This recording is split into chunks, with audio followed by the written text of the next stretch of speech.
听讲上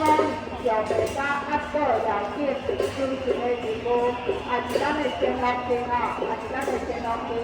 咱是好中也当天是全国每日上南村的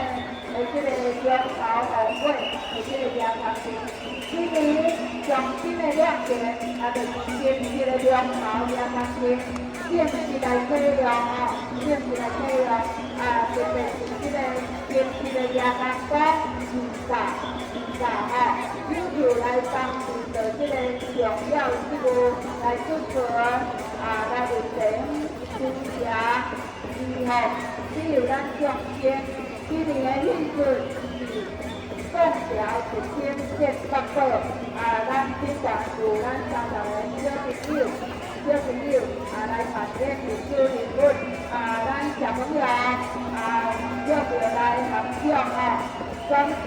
合十来合唱来拜拜。咱嘛听讲社会夜间天的即个小型场